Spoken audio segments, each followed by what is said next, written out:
Lorsqu'un homme a acheté une ferme pour seulement 1000 $, il ne savait pas que le vendeur avait essayé de le rouler. Bientôt, il tomba sur un sac de billets de banque dans le grenier et sur une lettre qui changea sa vie à jamais. C'était une journée ordinaire pour Sébastien, 71 ans, lorsqu'il était dans sa ferme en train de récolter le maïs qu'il avait planté il y a plusieurs mois.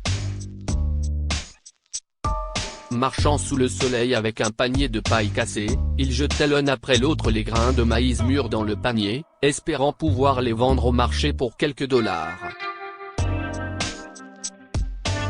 Sébastien avait vécu toute sa vie dans la petite maison à côté de sa ferme. Il avait épousé une fille qu'il aimait bien et avait ensuite élevé ses 3 garçons, James, Fred et Kyle, avec elle, jusqu'à ce qu'elle décède soudainement dans son sommeil. La perte de sa femme à un âge précoce a laissé Sébastien dévasté tout en le rendant protecteur envers ses fils. Une fois les frères devenus adultes, Sébastien leur a donné l'argent qu'il avait économisé.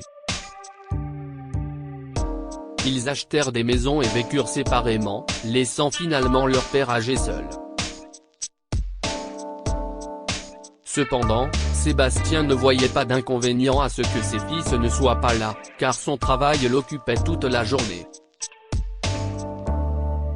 Il se réveillait tôt pour faire de l'exercice et prendre son petit déjeuner avant de partir au travail.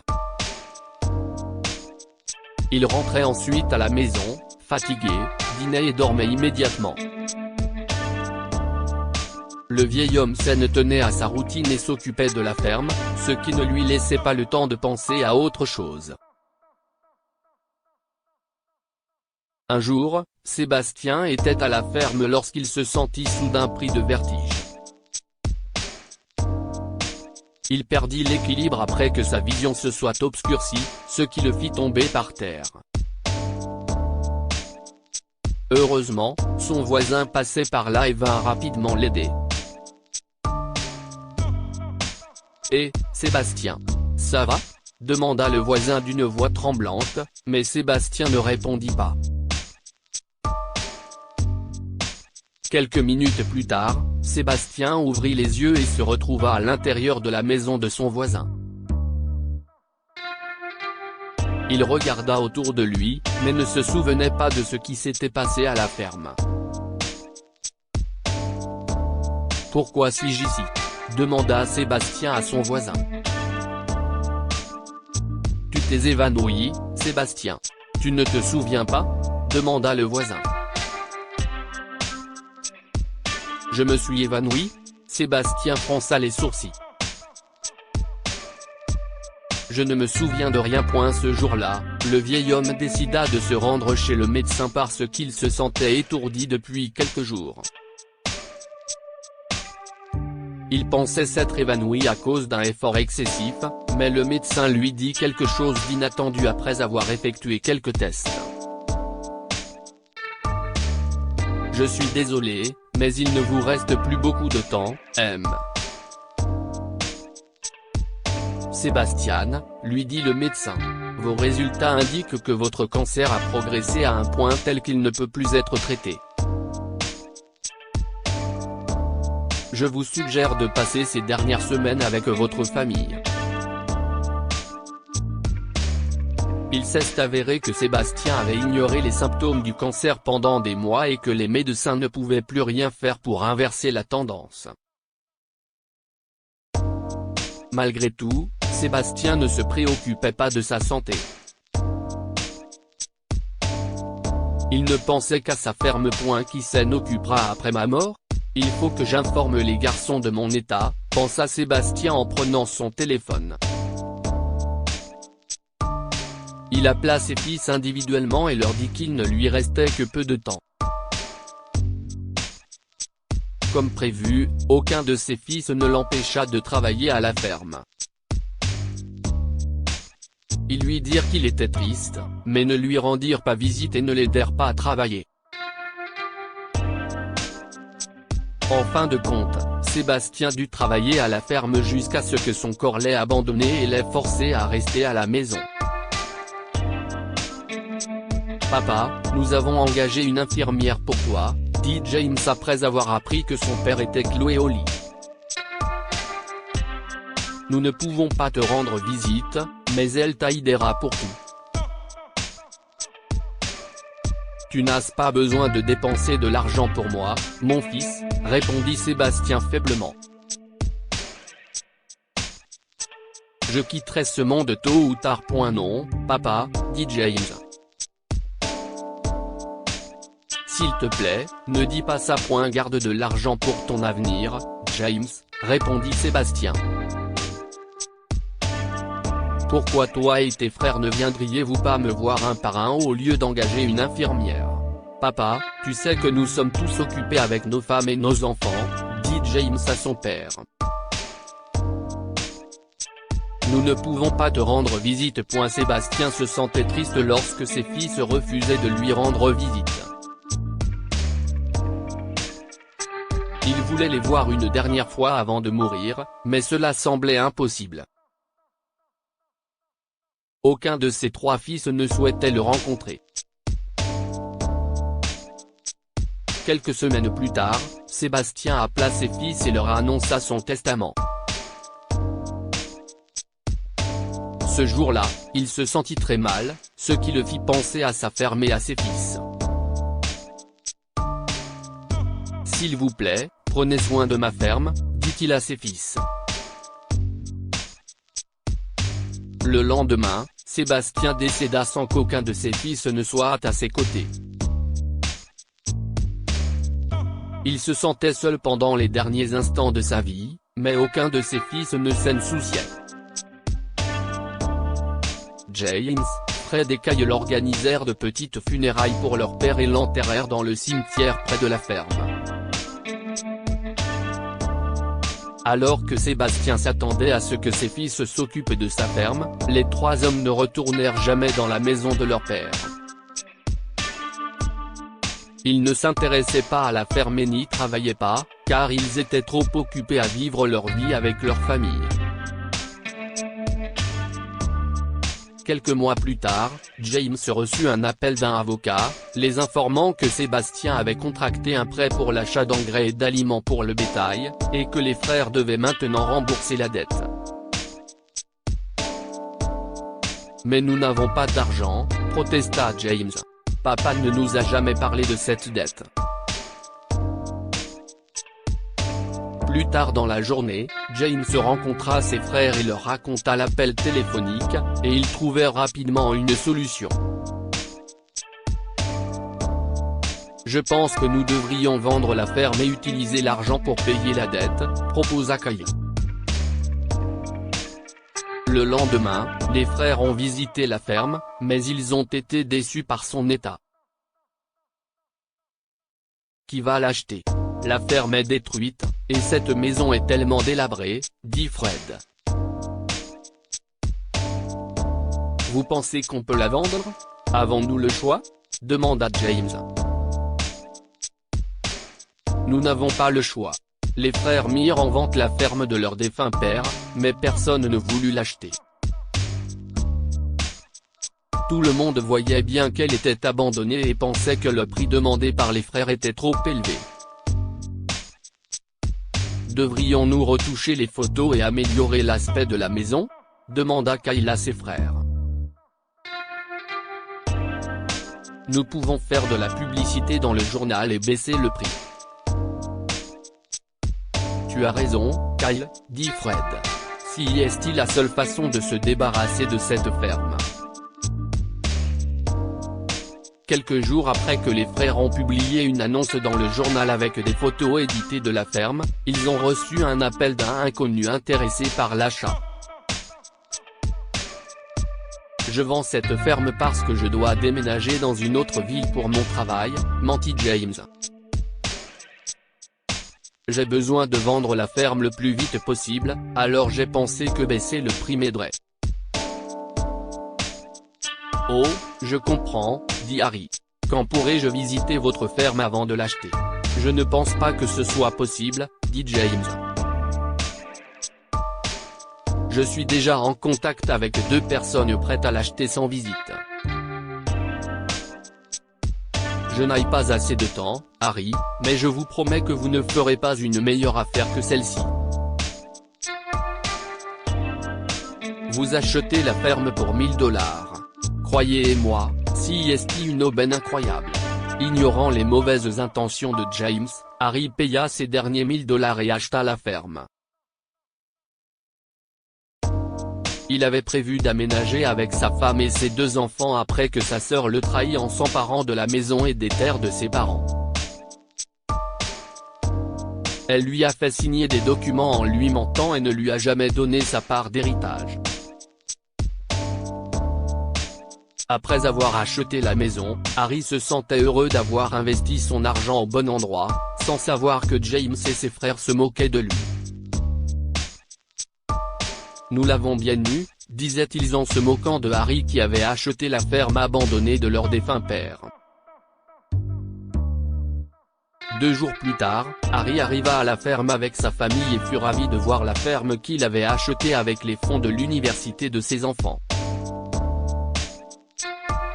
Il avait investi l'argent en espérant qu'il lui rapporterait beaucoup d'argent et qu'il l'utiliserait pour envoyer ses enfants à l'université. Cependant, en entrant dans la maison abandonnée, Harry et sa femme se sont rendus compte qu'ils devaient tout remettre en état. « Comment allons-nous payer les travaux de rénovation ?» demanda sa femme. « Ne t'inquiète pas, nous travaillerons à la ferme et nous rénoverons cette maison nous-mêmes, » répondit Harry. Je sais que cela demandera beaucoup de temps et de travail, mais je suis sûr que nous pourrons y arriver. Très vite, Harry et sa femme commencèrent à travailler sur la ferme et la transformèrent en quelque chose d'extraordinaire. Ils ont planté de nouvelles graines, acheté du bétail et embelli leur ferme avec des ressources limitées. Quelques mois plus tard, la nouvelle ferme d'Harry lui a procuré son premier revenu mensuel. Ses voisins furent stupéfaits de voir comment lui et sa femme avaient transformé l'ancienne ferme de Sébastien en un endroit magnifique.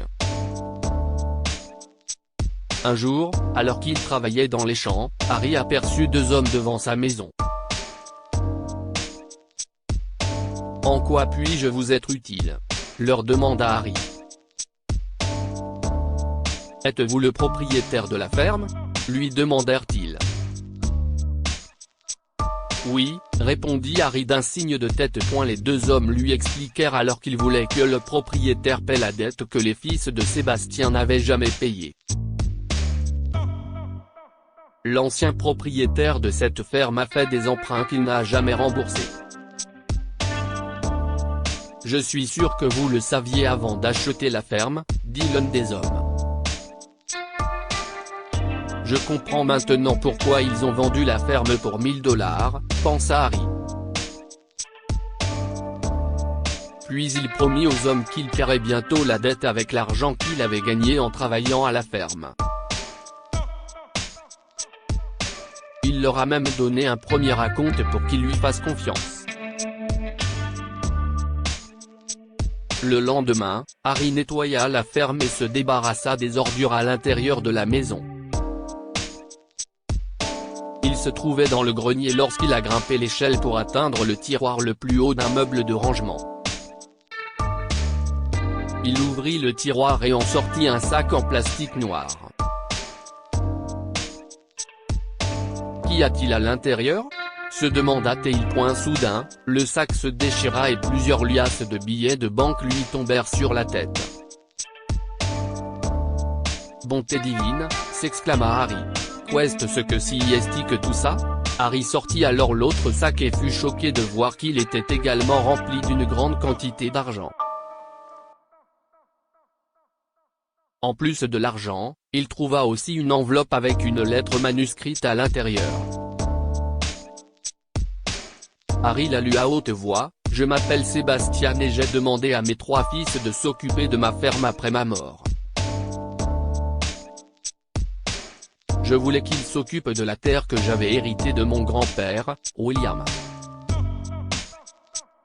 Il a travaillé dur pour créer la ferme afin que je puisse gagner de l'argent. Il m'a appris à travailler à la ferme et je voulais que mes fils apprennent la même chose.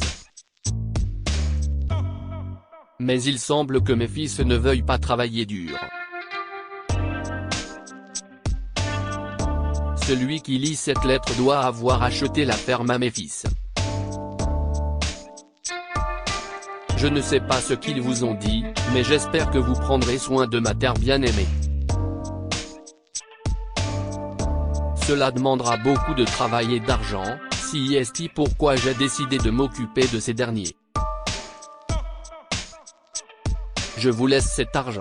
Investissez-le dans ma ferme et faites-en l'une des meilleures de la ville. Je veux voir ma terre prospérer, où que je sois. Je veux que les gens la visitent.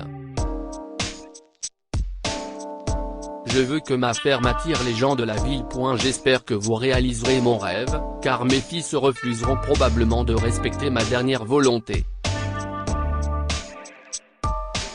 Après avoir lu la lettre et compté l'argent laissé par Sébastien, Harry fut stupéfait. Il aurait pu utiliser cet argent pour financer les études de ses enfants, mais il a préféré être honnête. Il utilisa une partie de l'argent pour payer la dette de Sébastien et investit le reste dans la rénovation de la ferme. Harry fit en sorte que la ferme ressemble exactement à ce que voulait Sébastien et la baptisa la ferme de William et Sébastien. Bientôt, elle attira les voisins, qui achetaient régulièrement des œufs, du lait et des légumes à Harry. Même les habitants des villes voisines venaient visiter la ferme, ce qui permettait à Harry de gagner de l'argent. Un an plus tard, Harry avait économisé de l'argent qui représentait 10 fois le budget des études de ses enfants.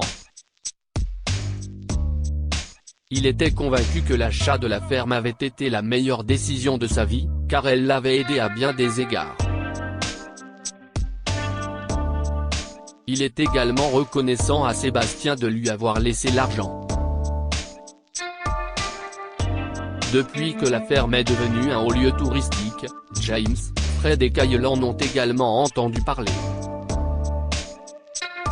Ils furent choqués de voir comment Harry avait transformé la ferme en un endroit magnifique et regrettèrent instantanément de ne pas avoir travaillé dur comme leur père le leur avait dit. « Bonjour, Harry, » dit James. « J'adore comment la ferme a l'air maintenant. Je suis sûr que vous devez gagner beaucoup d'argent. » « Oui, » dit Harry en souriant. « Eh bien, puisque nous vous avons offert un prix aussi bas, pourquoi ne partagez-vous pas votre profit avec nous ?» James tenta de piéger Harry. « Vous pouvez nous donner une partie de vos revenus, et nous les partagerons équitablement. » Quoi ? Harry s'esclaffa. « Pourquoi partagerais-je mes revenus avec vous ? J'ai payé un prix énorme en vous achetant la ferme. Ma femme et moi avons travaillé jour et nuit pour tout remettre en état. Vous ne nous avez pas aidés du tout. » James déplaça son regard vers le sol et commença à réfléchir à une autre façon de tromper Harry. Les frères avaient besoin d'argent car ils avaient contracté des prêts bancaires et n'avaient rien à rembourser. Après quelques instants de silence gênant, Harry fit une offre à laquelle les frères ne purent résister. Il savait qu'il avait besoin d'argent, alors il leur a demandé s'ils voulaient travailler à la ferme à plein temps. « Je vous verserai à tous un salaire mensuel, » dit Harry. « Je sais que vous avez besoin d'argent. » Bientôt, les frères commencèrent à travailler à la ferme et se rendirent compte qu'ils auraient dû écouter les conseils de leur père. En travaillant sans relâche, ils se sont rendus compte à quel point il était difficile de gagner de l'argent. Un jour, James nettoya le grenier lorsqu'il trouva un billet de 500 $ sur le sol. Il s'exclama en le ramassant, « Qui a laissé ça ici ?» Ses yeux brillaient en regardant le billet, et il pensait à 1 million de façons de dépenser cet argent, mais sa voix intérieure l'empêchait de le voler.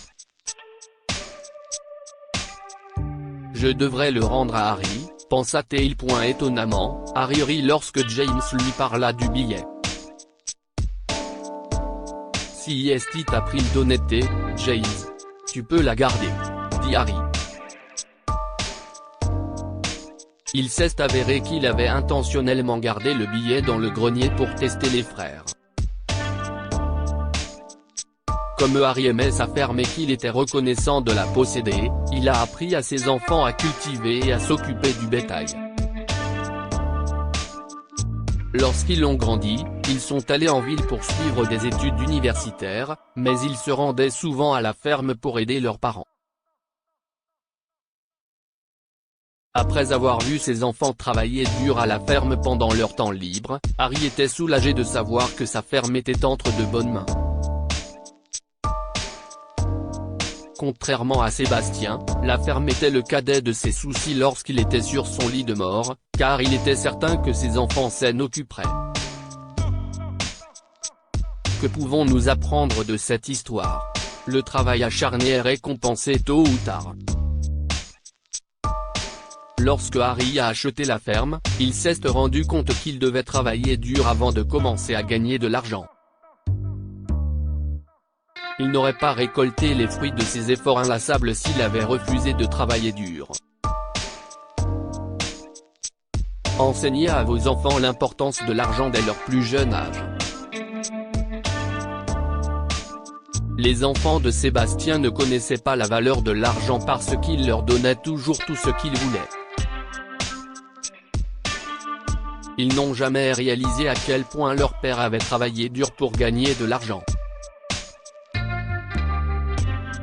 Partagez cette histoire avec vos amis et votre famille.